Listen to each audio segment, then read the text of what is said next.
নমস্কার বন্ধুরা, kitchens with অপর্ণার চ্যানেলে আপনাদের সবাইকে স্বাগত জানিয়ে আজ হাজির হয়ে গেলাম আরও একটি নতুন রেসিপি নিয়ে।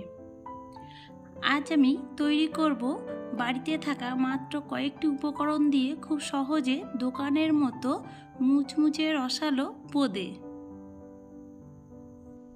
বোঁদে তৈরি করার জন্য প্রথমেই যে উপকরণটা লাগছে সেটা হলো বেসন।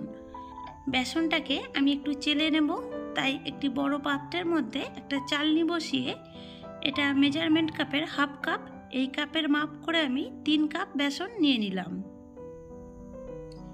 আমি এখানে বড় কাপের 1.5 কাপ বেসন নিয়েছি। আপনারা আপনাদের প্রয়োজন মতো বেসনটা কমিয়ে বাড়িয়ে নিয়ে নেবেন।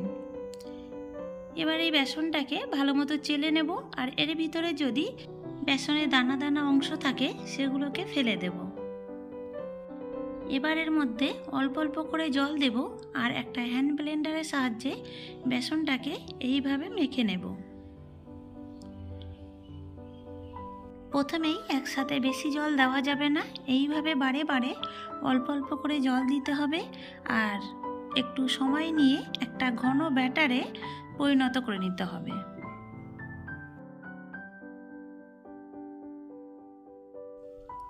একটু সময় ধরে খুব ভালো মতো ব্যাটারটাকে আমি তৈরি করে নিয়েছি। এবার এর মধ্যে দিয়ে দেব খুব সামান্য বেকিং সোডা। সোডাটা দিয়ে আবার হ্যান্ড ব্লেন্ডার দিয়েই খুব ভালো মতো একসাথে মিশিয়ে নেব। মেশানো হয়ে গেলে ব্লেন্ডারে করেই অল্প একটু ব্যাটার উপর থেকে তুলে এইভাবে ছেড়ে দিলে যদি দেখা যায় ব্যাটারটা একটু সময় নিয়ে মিশছে, তাহলে বুঝতে হবে ব্যাটারটা একেবারে তৈরি হয়ে গেছে। এই সময় 10 থেকে 15 মিনিটের জন্য ঢাকা দিয়ে রেখে দেব, যাতে ব্যাটারটা সেট হয়ে যায়। 15 মিনিট পর ফিরে আসলাম। এবার যেহেতু আমি দোকানের মতো একদম পারফেক্ট বোঁদে তৈরি করতে চাইছি, তাই অন্য আরেকটি পাত্র নিয়ে এর মধ্যে আমি নিয়ে নেব হাতায় করে 2 হাতা ব্যাটার।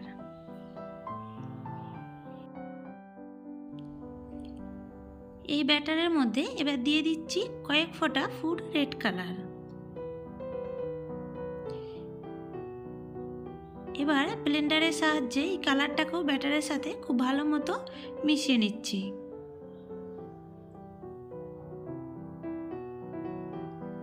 মেশানো হয়ে গেলে এটাকে আমি এক সাইডে সরিয়ে রেখে দিয়ে চলে যাব গ্যাস ওভেনে।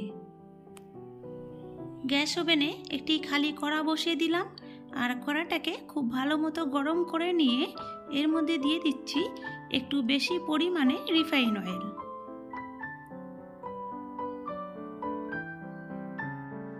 অয়েলটা খুব ভালো মতো গরম হয়ে গেলে একটি ছান্তার উপরে আমি ব্যাটারটাকে ঢেলে দিচ্ছি, আর দেখুন ফোঁটা ফোঁটা করে ব্যাটারটা পড়ছে, আর কত সুন্দর একেবারে মুক্তোর দানার মতো গোল গোল বোঁদে ভেসে উঠছে।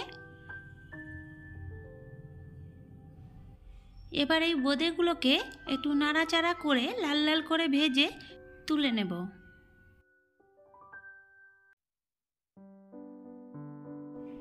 বোঁদেগুলো বেশ লাল করে ভাজা হয়ে গেছে।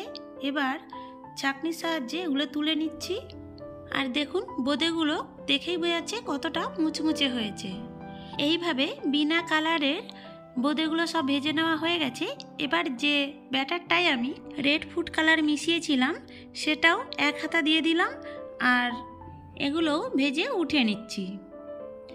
তো বন্ধুরা, এগুলো ভাজার সময় একটা জিনিস অবশ্যই খেয়াল করবেন, আমি যে ছান্তাটা ব্যবহার করেছি, বা আপনারা এই রকম যদি কোনো ছান্তা বা ছিদ্রযুক্ত থালা ব্যবহার করেন, প্রত্যেকবার কিন্তু পরিষ্কার করে নেবেন।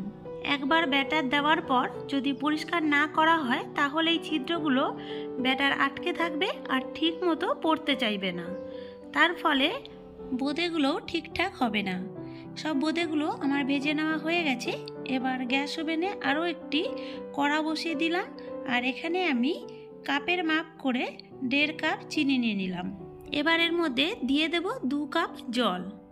আমি যে পরিমাণ বোঁদে তৈরি করেছি তার জন্য 1.5 কাপ চিনি নিলেই হয়ে যাবে। এবার আপনারা যদি এর থেকেও বোঁদেটা বেশি করেন, সেক্ষেত্রে চিনিটা একটু বাড়িয়ে নেবেন। এবার খুন্তি দিয়ে একটু নাড়াচাড়া করে এর মধ্যে দুটো এলাচ ফাটিয়ে দিয়ে দেব সুগন্ধের জন্য। এবার এটাকে ফুটার জন্য কিছুক্ষণ সময় দেব।